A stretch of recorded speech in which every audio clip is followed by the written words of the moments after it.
It's Decatur FM. We are any and everything Decatur. Thank you so much for listening.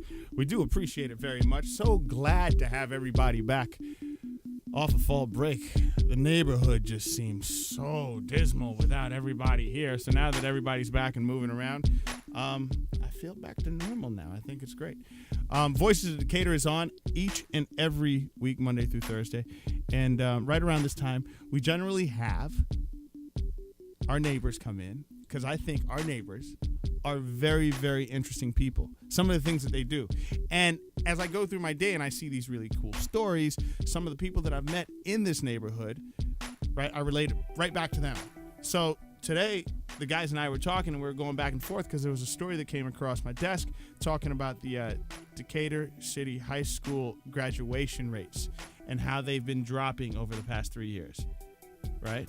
And somebody who lives in the neighborhood, I still consider her, she's annexed in. She lives across the street, but she's claiming Atlanta, and she always will, but she lives literally across the street, so she's Decatur all the way.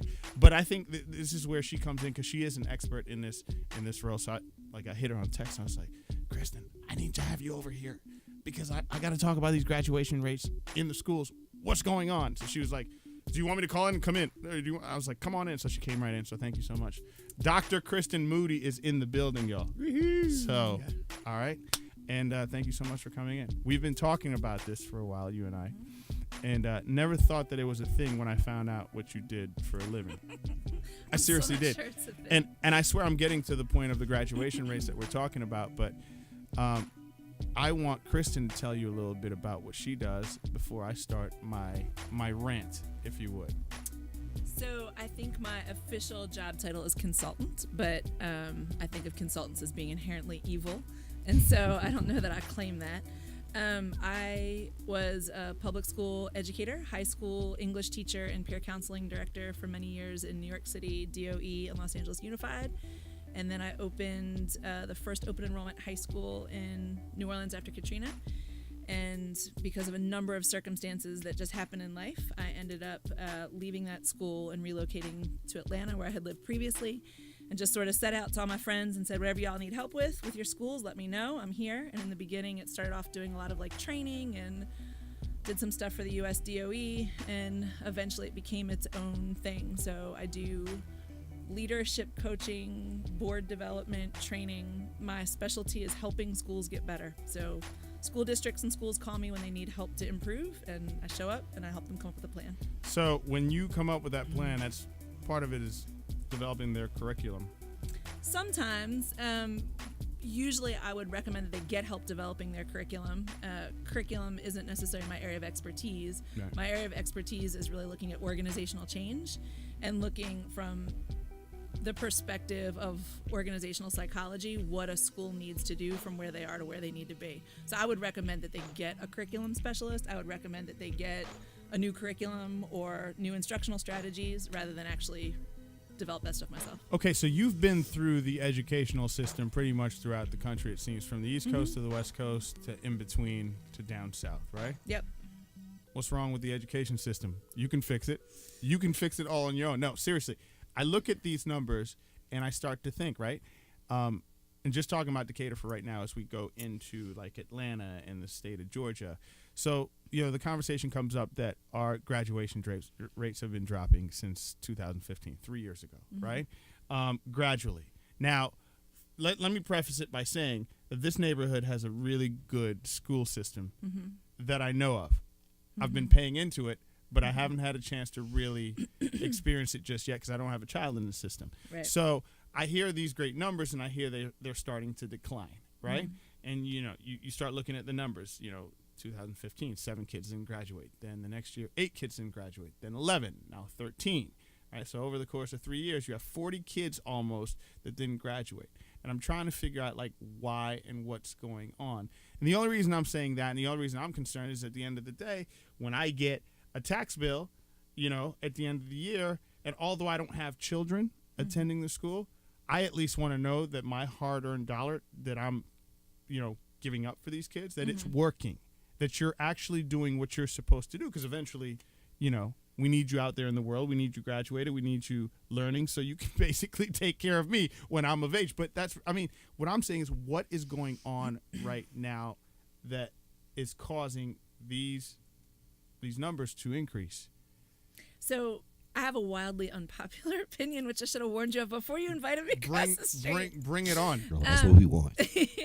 I mean, I would preface this by saying that I have a bachelor's degree, 2 master's degrees, and a doctorate. I was the first person in my family to go to college, and I make significantly less than my husband, who dropped out of school when he was 16.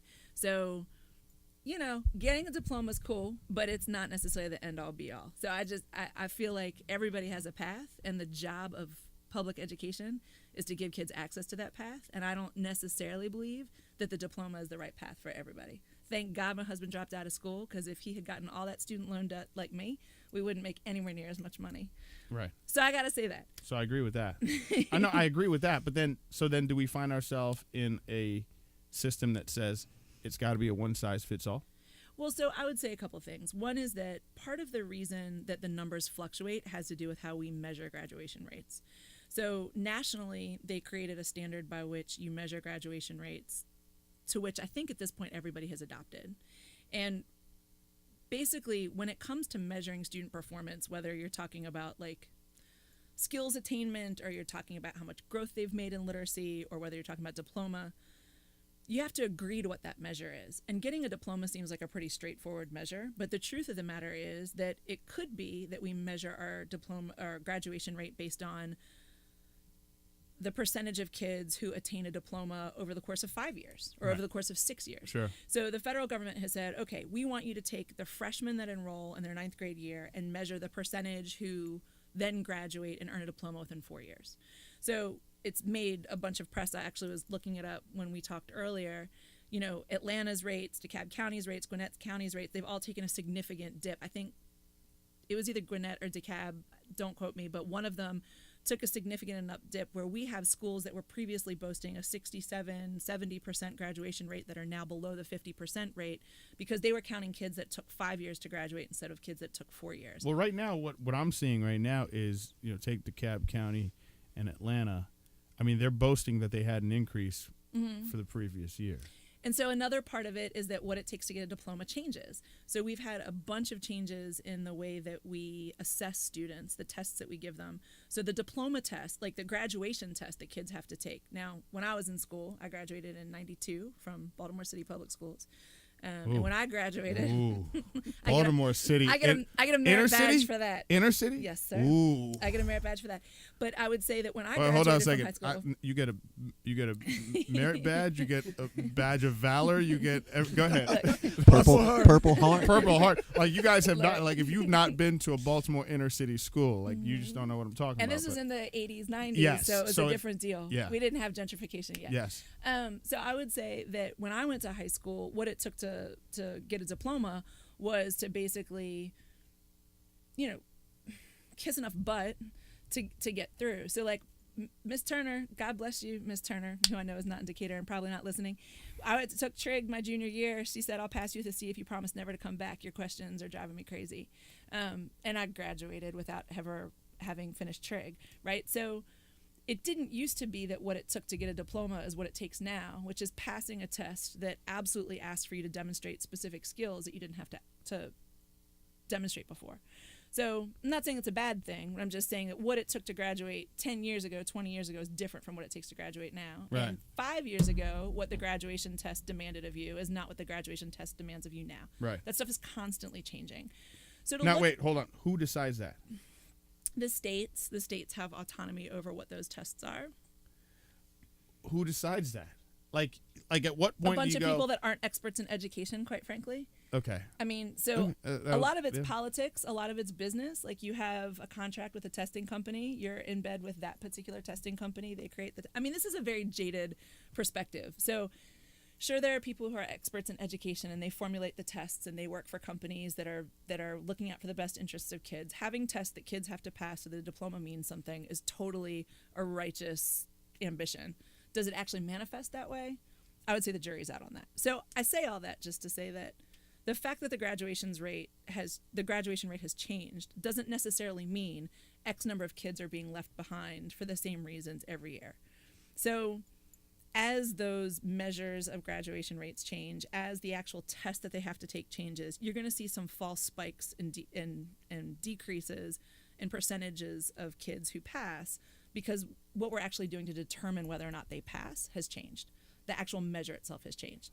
Now, how does that factor into the city of Decatur rates? I can't tell you. If their rate has stayed this consistent, I would assume that they were bought into that national standard for four-year graduation before Georgia.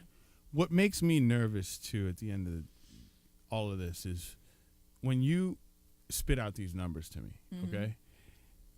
Okay, I get it. It's like the Dow, man. Like today it's up, tomorrow it's down, and I get what you're doing. But when you translate that, how am I supposed to take that then? Like, like these amount of kids didn't graduate, or the percentage is down. So that means what? And the only reason I'm saying that means what is when I went to school, I'll never forget this kid. His name was Kevin Seeley, right? He was bottom of the barrel as far as like. Shout out, Kevin. Shout out to No, but here's the thing, though. Easy, Tiger. Listen, one thing about Kevin, though, I'll say this about Kevin, though. Out of everybody in our class, right, Kevin's probably the most successful, money-wise, right, financially. It's just school never gelled with him. He was at the bottom of the barrel, and I think I was right before the bottom of the barrel with him, too, as well, right? So we both didn't, it just wasn't our thing. You know what I mean? So I graduated, though. He did not, but he still went ahead and he became a really successful guy and still is today. So what I'm trying to figure out is, once again, the one size fits all, and everybody that from the bureaucratic portion of things to the people who really care, like yourself, like how do we all get on board and find something that fits, that's the right shoe for the right person or the right child? Or does that get expensive? Like, am I just asking for another tax hike or another tax increase so I can accommodate everybody? Because I just feel like if you have 40 kids out of 3 years that are held back, or they got to do summer school, whatever it is, whatever the answer is, could we have chosen a different path for them instead of forcing them down this particular area? Yeah. So that my whole sort of side passion project is trying to get a school for the arts open in Atlanta. Why do you feel that that's necessary? So the reason that I graduated from Baltimore City Public Schools is because I went to Baltimore School for the Arts. So I was ready to drop out when I was 16. Why? Because I was a punk rock kid, because school didn't fit for me, because my teachers all assumed that I was on drugs or I was a Satanist because I had tattoos and piercings in my face and I didn't fit in, and I listened to creepy music, and and school just wasn't a good fit. So for how me. are you different from a teenager today? Well, I wasn't. I'm like every teenager everywhere who doesn't feel like they fit in. And so when I was ready to drop out of school, David Simon, who was the founder of Baltimore School for the Arts, he hung around where political activist kids were. He hung around where punk kids were. And he recruited lots of kids to come audition, and it was a really big deal. So I auditioned at the school, and I got in. And for the first time in my life, I believed that I was talented. And for the first time in my life, I believed that it was possible I was going to do something with my life. Right. And I went to the school for only 2 years. Most people went for 4.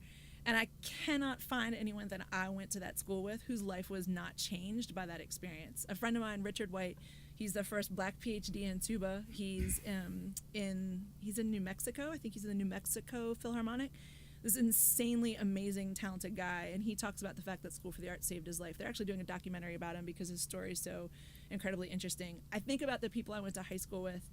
Dante Winslow's the trumpet player for Justin Timberlake now. Like, all these kids I went to school with, none of us should have amounted to anything, but we went to this school. It's a great way of putting it. Seriously, we were all in trouble in different ways, right? My best friend Beth, still my best friend. She went there for French horn. She was in her 3rd year of 8th grade when she got recruited. Shout out, Beth. Shout out to Beth. But I think that what happens is the way we set up schools now is with this deficit sort of approach. We talk about serving kids who are underserved. We talk about filling in gaps for kids who live in poverty, or filling in gaps for kids who don't fit in, instead of saying, here's a specialized place wherein you can do this thing that you're amazing at. And because we believe in you, and because we believe you're talented, we want to serve you as your teachers to facilitate your expertise because you are what's next, right? And I think that School for the Arts did that for me. There's School for the Arts all across the country that do that. I think VOTEC programs used to do that. When you were like that dude or that chick that was like super handy with your hands, and you had somebody come in that was like, you're making the best light lamp right. ever. Right. You're totally going to be like a carpenter. Right. We don't have that anymore. Instead, what we have is pass this test, fit into this space. And I think a lot of teachers work, and I think a lot of passionate educators work to try to give every kid access to things that matter. And I think in the 80s and 90s, kids that went to School for the Arts, kids that went to VOTEC weren't expected to read or write or do math, and that wasn't right either. But instead of finding the middle ground where we could give kids a place to explore their passion and serve them and being the greatest that they could be, and add in, some of the rigor of academics that was missing, what we did is we threw the baby out with the bathwater and went wholly onto this other realm where kids are taught in school that their capacity to pass a test determines how smart they are. And if they can do it, then they're good. And if they can't, then they're not. And we don't really do anything to challenge that anymore. So let's go back for a second here. And this leads into my question. When you went to the Baltimore School of the Arts, Mm-hmm. and you said that it saved your life, at what point when you got in there Mm-hmm. did you experience the challenges of learning? I don't care what you say, like, no matter if you're interested in something or not, like, you go into something and you're wowed by it, but there's still room for you to learn and fail and fall, Mm-hmm. right? Even within that bubble that you're in for something that you actually something that captivated you, that you loved. So what I'm trying to get from you is, like, it seems like we are, to a degree, appeasing to some of these kids. Like, I'm not saying that your cause isn't great, because it's amazing. It's just, are we going to constantly use excuses on why they're not succeeding? Like, do we ever have to, are we going to ever say to them, like, listen, like, you gotta literally, like, open the books and, like, crack it open? Like, I don't know, ask Kevin Seeley, like, did he not succeed? I think He it all did. depends He on how did. we measure success. And to me, Exactly. the idea is that if the only way we measure success is your testable skills, then that's not the way the world works. The people, Right. Malcolm Gladwell writes about it in David and Goliath, like, the people who do stuff, the people who get stuff done are not usually, wasn't Einstein supposed to be, like, terrible at school too? Like, the people who have strong testable outcomes, they're good at following. Right. They're good at filling in the blanks. The people who are running the world are not people that fill in the blanks. Yeah, what do they say, that the A students work for all the C students? Is that how it works? Feels like Yeah. it. Generally, that's how As it an A works? student, I As feel a- like it. She's like, I don't she's like, test well. Mother, no, huh? I don't test well. No, as a I person. just feel like my whole thing is, I get everything that you're saying, and it's just, it goes back to, we were talking about something, just as an example. It's just like dieting, for example, right? Mm-hmm. What's good for me is not necessarily good for you, food-wise, right? Yep. What's good for the goose isn't always good for the gander. And I feel the same way with schooling. It's just like, Mm-hmm. if you told me to come home and read 3 books for the summer, agony. Hated it. Especially the choices that I had. Mm-hmm. You know? You didn't have me as an English teacher. Well, You love Tom my Sawyer, Huckleberry Finn, I hated book reports. Just, you had to write a book report on it, exactly, right? Versus, you know what? You give me an instruction manual on how to take apart a computer, I'm on it. I don't care how thick it is. Yep. You teach me how to write Python and all these, weird languages for computer geeky stuff, I'm all over it, right? You get my imagination running in some different area, or you want me to read the autobiography of Abe Lincoln, tune out, gotta go, see ya. How's that ever gonna help me, right? So what I'm trying to say is, I get what you're saying, but at the same time, I still have to be held accountable when I'm in that space. Like, when I am reading and learning about computers, I have to learn how to do things a certain way, and I can't expect people to hold my hand. And I feel like sometimes we hold our kids' hands a little bit too much, right? When it comes to something like this. We had from the Decatur Makers in the other day, and she was talking about how when the kids come in and they want to create something, right? they give them the access, the information. It's kind of like what you're doing. You want kids to have access. You want them to have the ability to learn and look at life differently and learn differently, right? But you have to allow them to fall, and you have to hold them accountable for it. And I feel like sometimes we don't. And I think that, when you look at the numbers, is it us? Is it them? Is it a little bit of both? How do we fix it? And the reason why I'm saying that is I look at Decatur and we're at 95%, but then you go down to the DeKalb level, that's 79%. And that's a different animal, right? So, like, I think if you can take the kids that did not graduate and ask them what they wanted, and if they wanted to be able to graduate and we missed the ball, then I think that that's a problem. But give me an example of how you've missed the ball. My husband, he dropped out when he was 16. He would have been one of those 13, and he would have been fine. He would have dropped out because school wasn't working for him, and he felt fine, and he went on to be super successful. And school wouldn't have done anything for him. He wouldn't have learned anything if he had stayed 2 more years and graduated. So are we to assume that these 40 kids maybe just not? No, I can't make that assumption. And I don't believe that schools work well enough that we can assume that the kids that don't make it didn't want to. When you look at a DeKalb, when you look at an Atlanta, I think the kids that aren't graduating, there may be some of them that just decide that it's not for them and they go on to other things, and good on them. But I goes back to what I believe that the job of school is. And I believe the job of school is to give young adults the tools they need to be successful in whatever way they define success. And I think that part of what a school does when it does things well is it helps them to refine the way that they perceive success. Sometimes when the way that they've been taught success should look isn't necessarily a good choice for them, right? Like, you have a kid that's like, I don't want to go to school because I'm just going to, have this side hustle, and I don't ever need to go to school because it's not going to help me with that. And hopefully you end up with a teacher or a program or access to something that helps you to see things a different way. But at the end of the day, if you decide to drop out when you're 16 because your parents run a restaurant and you're gonna be heir to the throne, or because you've got this entrepreneurial idea and you're going to start your own business, does you not getting a diploma mean a failure? Not in my opinion. When you look at somebody that's in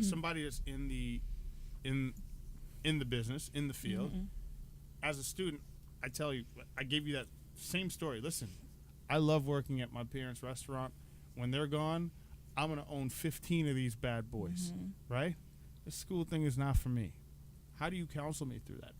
What do you say to me? I mean, what do you say to the child? Can I ask a quick question? To take her to her fork in the road.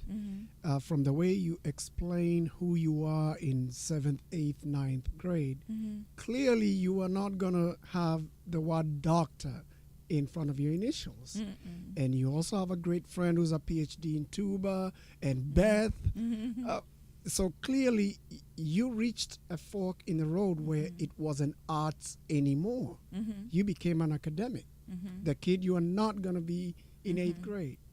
What was the impetus? What made you take that left or right turn at the fork? Baltimore School for the Arts. Because I felt like the experience I had in a school where teachers engaged me with respect. In my previous schools, we had read a bunch of stuff that didn't make any sense to me. When I went to Baltimore School for the Arts, we were reading Adrienne Rich. We were reading Assata Shakur's autobiography. In my social studies classes before, I was learning a history that wasn't real. I went to Baltimore School for the Arts, and I learned a history that resonated with the activist I saw myself growing to be. And because of that experience, I realized what education should be for every kid. And so my decision to go into academics and to support education was based on the idea that I had not just teachers, and I feel like in the beginning it was like I had teachers that believed in me and engaged me in this way that I had never experienced before. So I wanted to be that kind of a teacher. So is that a problem that we're having? Absolutely. I mean, absolutely. I'm not saying that the school districts or that the schools are made perfectly and that any gap in graduation is chalked up to student desire and a good choice. I'm not saying that. Okay. I feel like some percentage of that could be that. I absolutely think that our system is problematic for a myriad of ways, not the least of which is the fact that we only value kids who can demonstrate their expertise through testable outcomes. And that's not the way that the world works. But that's how that's the only way that we measure now. I mean, that's But that's not the way the world works. It's not the way the world works, but it is the standard, right? So it's like you have to have some kind of measurable. We have to. We just have to put a measurable to it, because at the end of the day, if I'm asking Joe Schmo on my block to pay X and X amount of, in taxes a year for this, I've got to have a measurable to show. And there's lots of schools that have found measurables that aren't necessarily testable outcomes. Urban Academy is a school in New York. I'm totally a fangirl of Urban Academy. They have a portfolio assessment. They do it really rigorously. When kids graduate, they have to do something like I had to. I mean, for me to get a PhD required, it didn't have anything to do with tests. I had to be able to explain my ideas. I had to do research. I had to be able to back up what I believed. I did my whole research, my whole study, because my degree is in organizational change. And I did it all on how the relationship, an empathetic relationship between teachers and students, facilitates long-term positive outcomes for students, teachers, and schools, right? I can't just go in there and say that. I had to do tons of research to prove that, largely because we have a school system right now that doesn't necessarily believe that relationships matter.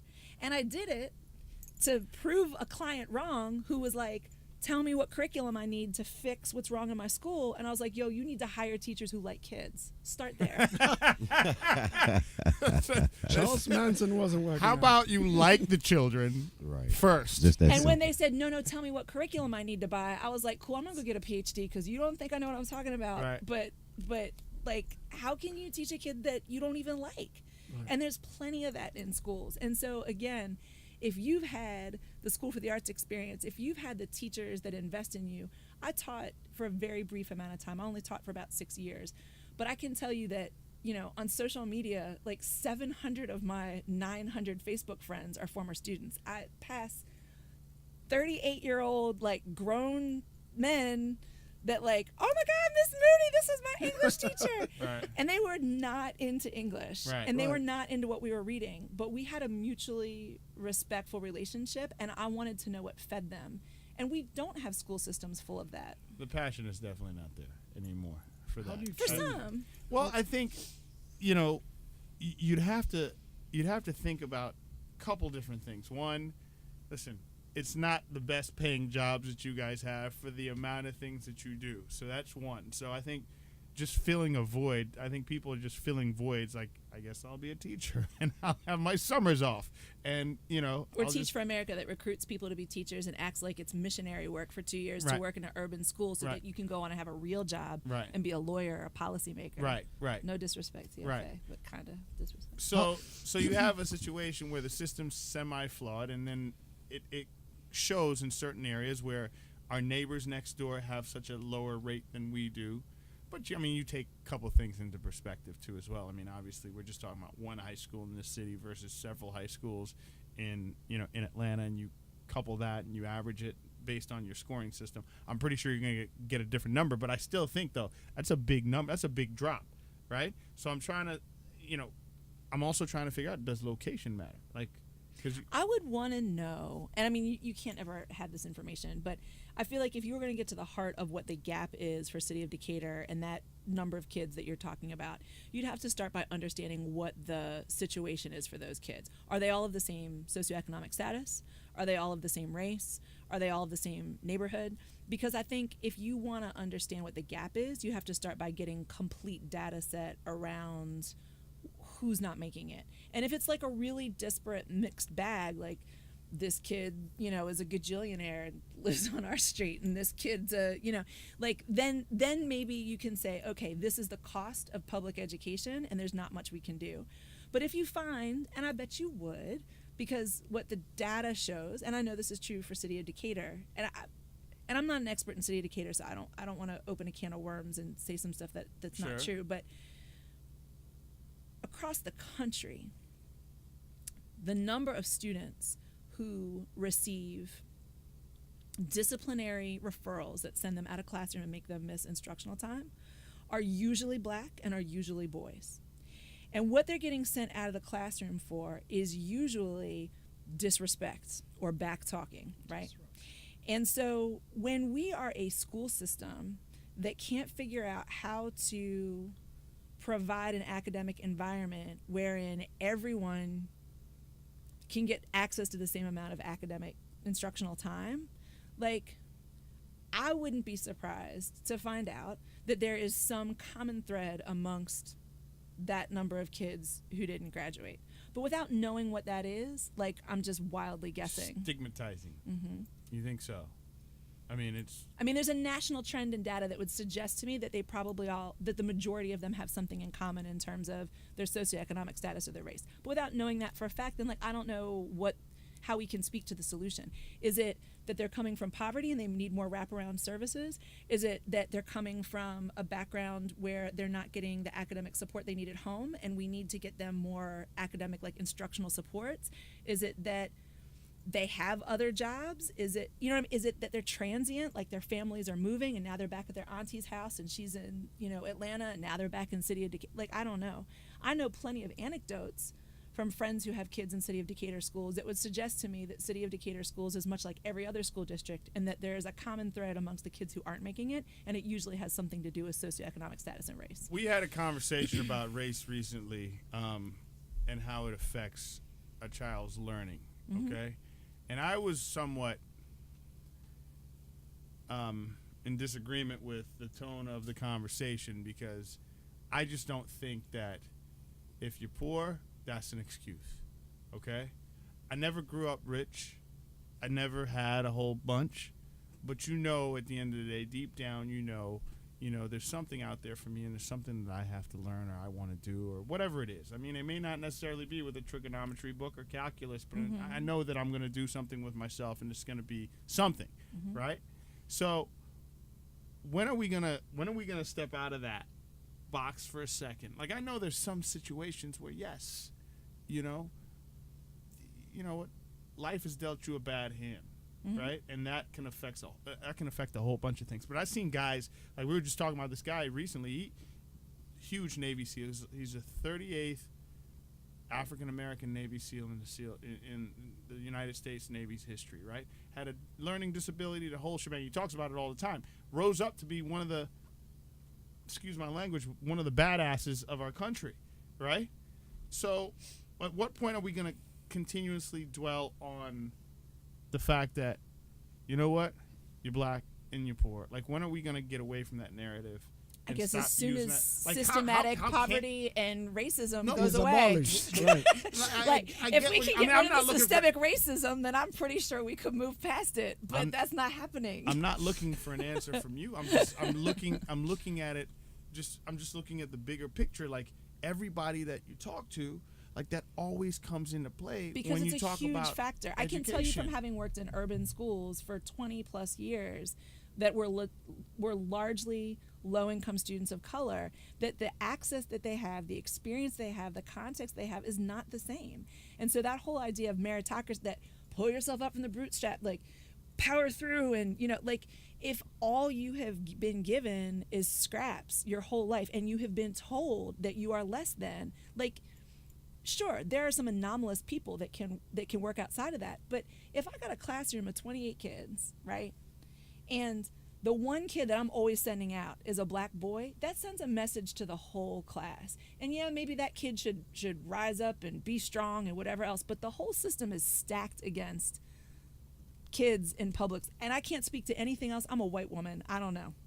But the public school system is largely stacked against those kids. So I think that we can move away from that when we have broken that down. And we haven't done it. Here's a Baltimore inner city school story. So I worked for a radio station in Baltimore, and part of our deal was we had to complete a certain amount of PSA. So I chose to substitute teach. Right? I did. I chose to substitute teach in Purple Heart. Yeah, like straight Medal of Valor in a Baltimore inner city school. Yep. Okay, and the guy that you're talking about, that one kid that you kept sending out, his name in my class was Jeffrey. Okay, now here's why he kept getting sent out, because Jeffrey was 15 years old, and he's still in 8th grade. Okay, so I get it. He's rambunctious. He's down amongst his peers, like he doesn't want to be there. It's embarrassing because I'm 15 and I can't read. Like, there's a whole bunch of chips stacked against me, and nobody's helping, including me, the substitute teacher, because I don't know what I got to do. I just got to get my hours in. But sure enough, Jeffrey acts up to the principal's office. Or Jeffrey does something, we pick on him. So what I'm trying what I'm trying to say to that was maybe I wasn't speaking his language. Like, are our teachers speaking the languages of those stigmatized kids? Are we speaking to them properly? Maybe they're speaking French, where everybody's speaking English, and we need to learn to be bilingual, so maybe he can settle down. Maybe we don't need to send him as much, all right? Maybe you get off your ass as a teacher and say, you know what, maybe the easiest thing is to send him to the principal's office or to the whatever. I don't know what they're doing these days, but maybe it's to have him stay in the class and power through it yourself as a teacher, right? So, I mean, that's one. And then the other portion of it is, yes, I feel like we're constantly using race and socioeconomic statuses as an excuse for why these numbers and are so we low. Disagree completely. No, I mean, I just don't think that like, So, I just feel like I can't. at what like, point does personal responsibility play a factor at the in any point that equation? we no longer have systemic racism and classism? I mean, when you talk, and this is a sweeping generalization, right? But when you have such a significant percentage of kids who live in poverty, regardless of race, who are exposed to trauma regularly, what we know, there's been studies over decades, is that their executive function, that's what enables you to sit still, eye contact, control your impulses, all that's executive function. That becomes compromised. Your adrenal system gets so overfired after experience after experience where you feel threatened and afraid that you are literally unable to control your impulses. And we're looking at about 25% of kids in urban settings, and that's a conservative estimate, that have experienced enough trauma for their adrenal systems to be fried. The majority of these are kids that are living in poverty. Kids who are living in poverty often don't have access to the same nutrition that more affluent kids, and if they've been fed at all, right? They have their sleeping cycles are all screwed up, and you got a kid, and you know what it's like when your kid doesn't sleep right, Exactly. or when your kid skips breakfast, and then you just multiply that times 9 years, or in the case of your boy, 15 years, and now he's in whatever grade. So I think the reality is that does happen to white kids, it happens to brown kids, it happens to black kids, but in this country, the majority of the kids to whom it happens to are low income, and they're black and brown, and it's happening to them not because of some unhappy accident, but because our country is racist, as I'm not allowed to say, but is super duper racist, right? And not because of all our well-meaning white folks in Decatur that seek out diversity and right. Like, at the end of the day, there is systemic racism and classism and inequity that compromises our students' capacity to move through a system that does not consider that. If you have a school that is all black kids, and our schools are more racially segregated now than they were prior to Brown v. Board of Ed, right? That's true, yeah. So if you have a school that's all primarily black kids, why can't you set up a system in which they'll succeed? Why can't you set it up for them to be successful? There's just no reason. Right. So I hear you, and also when we get rid of systemic racism, then let's talk about not making it an excuse. So racism goes out the window. Okay? You still have the problem.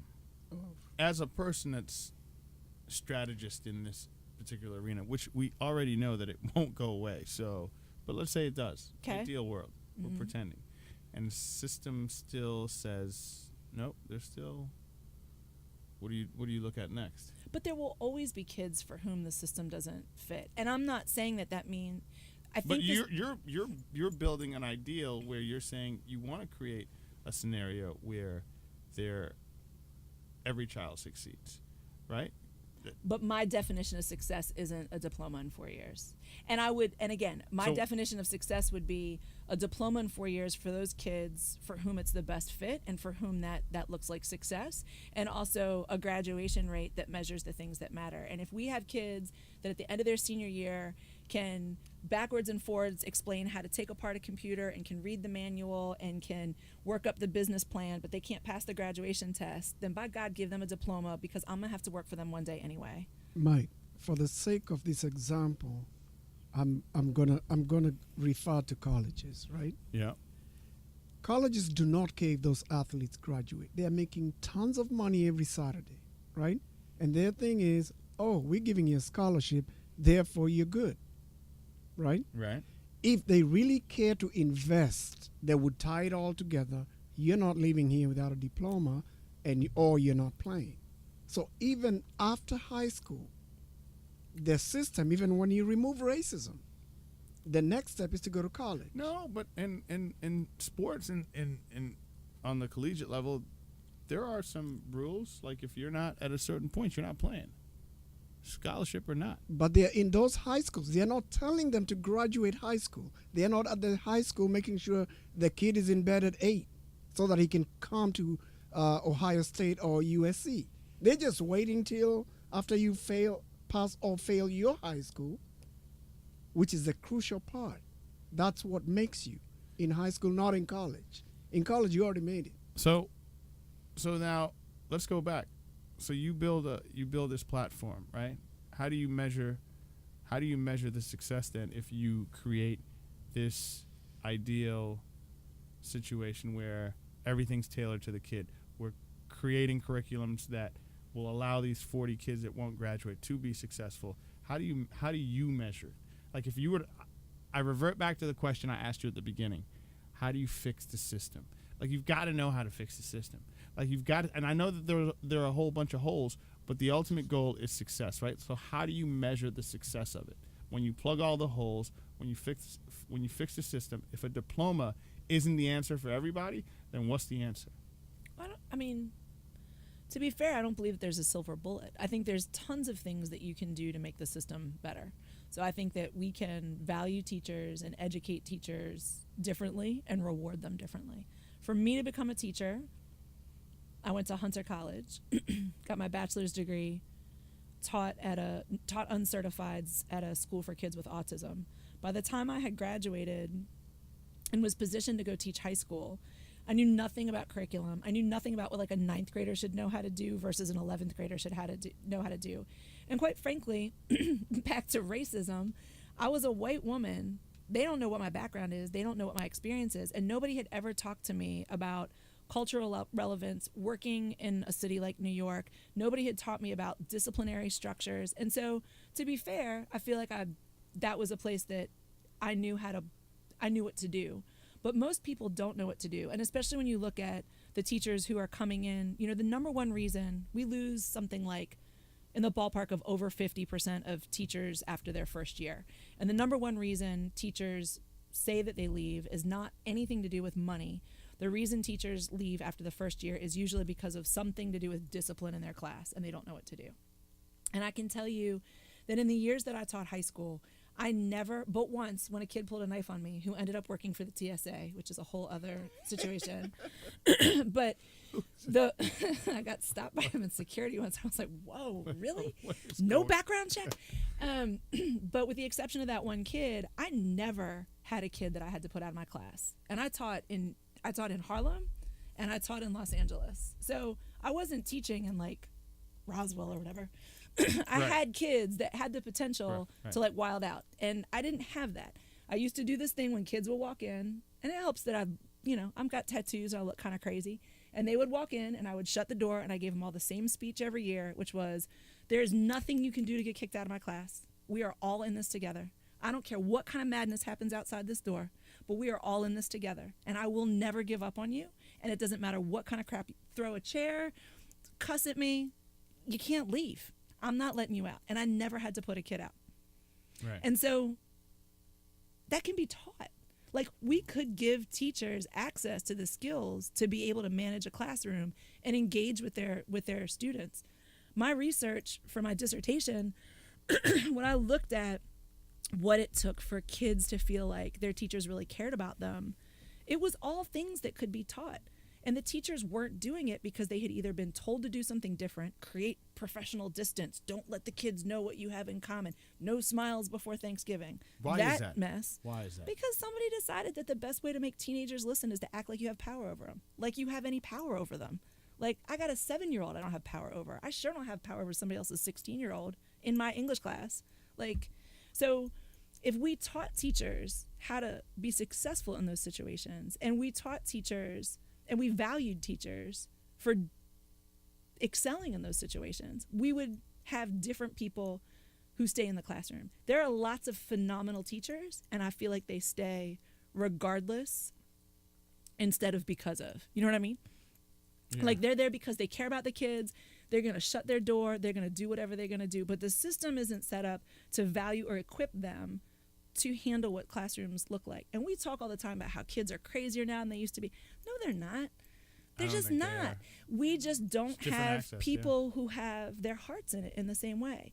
And when you go out and you recruit kids fresh out of college to come be a teacher in a community they never lived in, teaching kids that they have no experience with, and then we see more than half of them leaving after the first year, and we don't fix the system by which we equip the teachers, like that's not on kids, that's on us. So when it comes back to why haven't those kids graduated, like there's a lot of factors. There's not enough money for wraparound resources. There's not enough training for teachers. There's not enough consistency or appreciation for teachers to stay sustained and continue to do the work. We ask schools to do too much. We ask them to be the counselor and the cafeteria and the health clinic and the dentist and teach kids how to read. Like, we ask too much of schools, especially in impoverished neighborhoods. You could fix any of those things and it would make some impact on it. But I still go back to the idea that in order to understand the gap in City of Decatur schools and the numbers that you have in front of you, I would want to know what the data is. I mean, I think I'm looking at it more so from a larger scale. I mean, it's not just here. And, you know, I would say I would agree that somehow the economic status of the neighborhood dictates the success rates, you know, and for me to sit here and really, like, get on the fact that we're at 95.4%, you know, it wasn't anything other than, well, what's everybody else doing? And then I don't want to name the school, but I got to give you this example in Atlanta. I'm going to name right? it then. I'm going to guess it. So you could. I'm going to guess it. So I have a client that is working in a school that was a big school district school. And I visit schools all the time, all over the country, that have all sorts of different demographic compositions.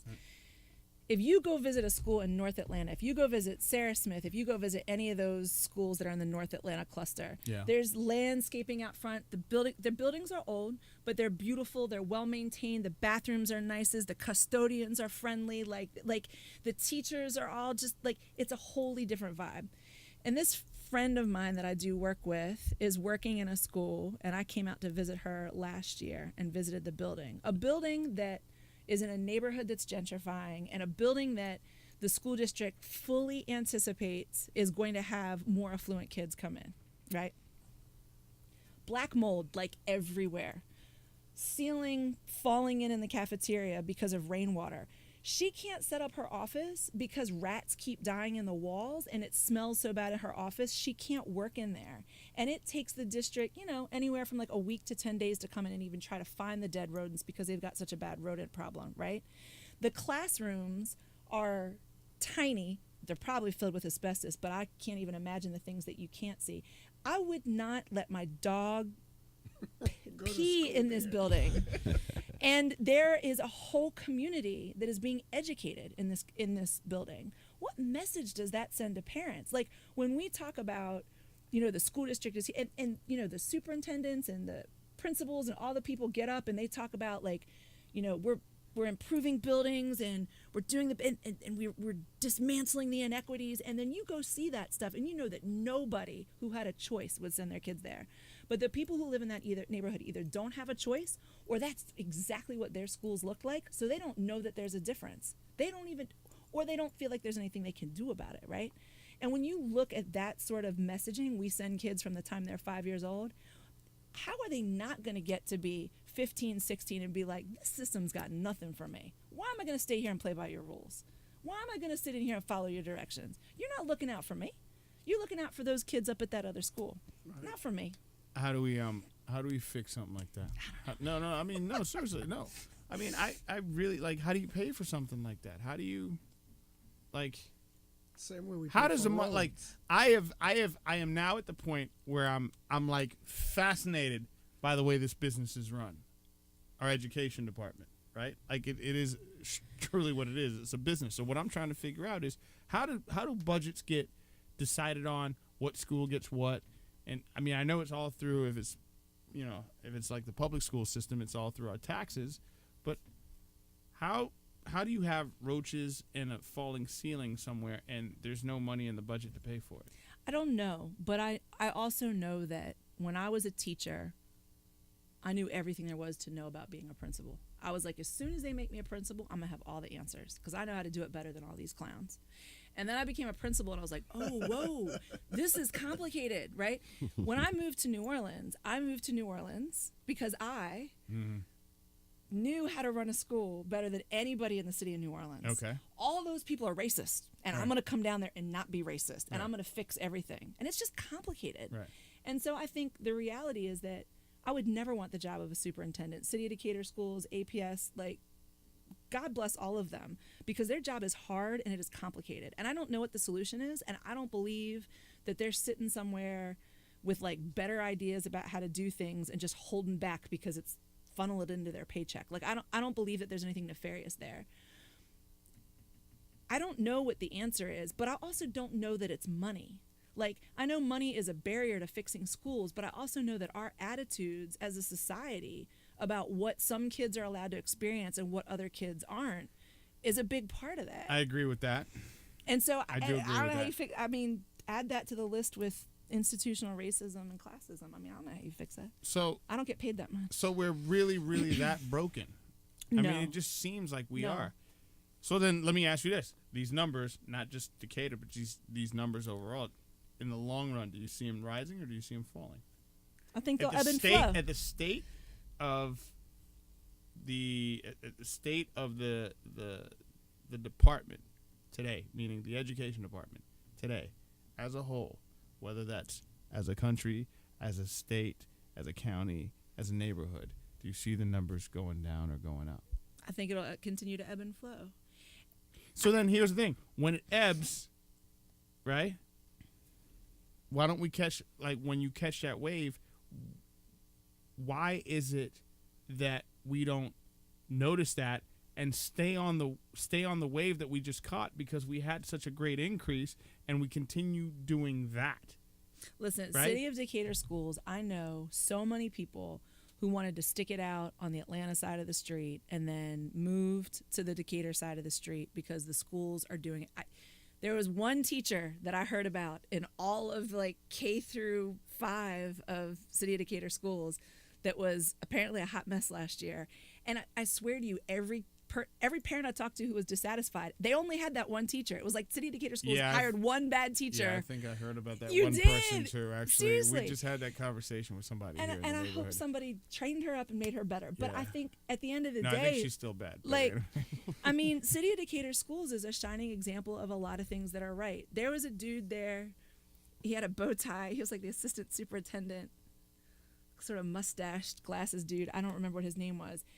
City of Decatur schools was implementing this MAP assessment that I'm a huge fan of 7 years ago. And they were sort of the model for that when a ton of other districts and charters hadn't done it yet. And the reason they were doing it was because they recognized that the state tests that you have to take at the end of the year were going to keep changing. They were going to keep going with different vendors and changing the criteria and whatever.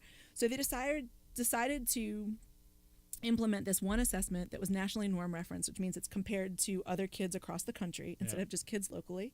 And it's norm reference rather than criterion reference, which means they're looking at how the kids compare against other kids in the same grade rather than looking at how you compare against a specific set of criteria. And it's implemented multiple times throughout the year, so you can bring kids in, you baseline them, you see where they are. You can basically create the educational program around where their gaps are and where their assets are, and then midway, assess where they are and see how you're doing, and then final end of the year, you can see how much they grew, right?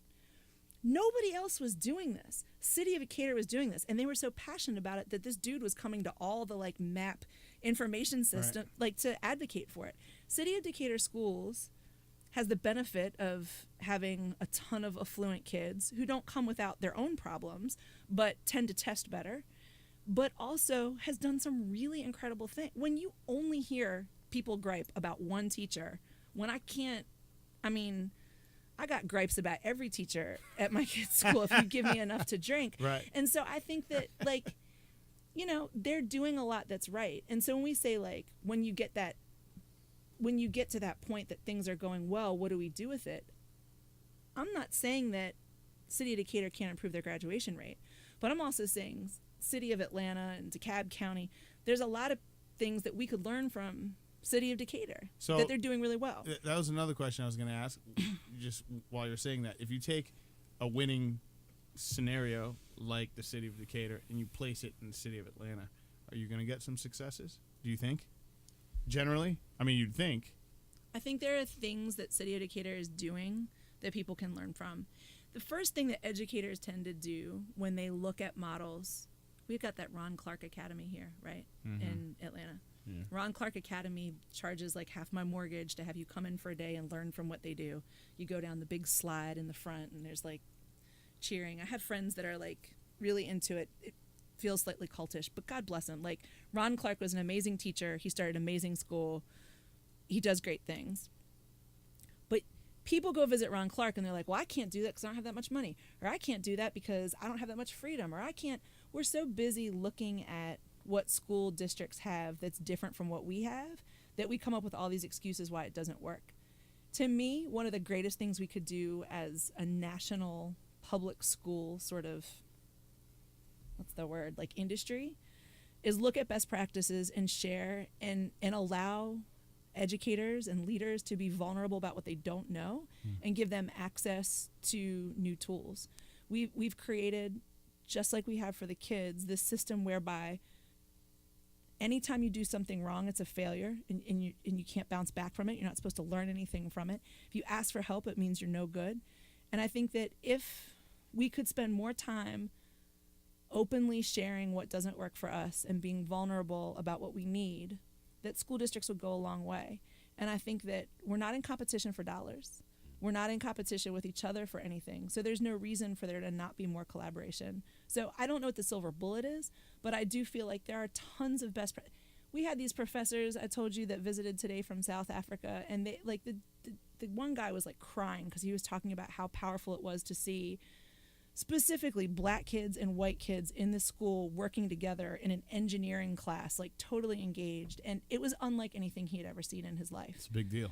And I just think there are so many examples of what's right that sharing some of those bright spots could help to advance some of the gaps. So I don't know how you fix the City of Decatur graduation gap, but somebody else might. Maybe it's just putting some feeling and some love and relationship into it. I totally am all about that. I got to say thank you to Dr. Moody for coming by. This is a lot, and I could keep going. That's the funny continued. thing. Yeah, it is. She might be like my education expert, like seriously. It might be something in the making.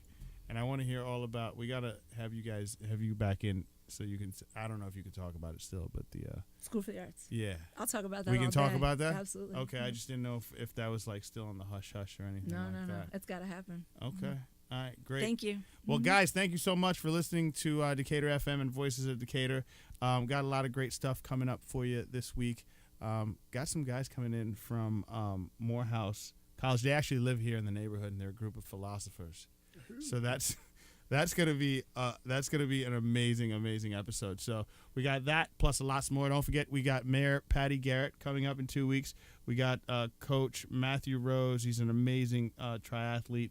Ironman like champion, whole shebang bang, lives right here in Decatur. We'll be talking to him too as well. A lot of good stuff coming up. Gerard, thank you. Yo. And Gazelle, thanks for all the fact checking today. All right, and we'll talk to you guys later on Decatur FM. See you, bye.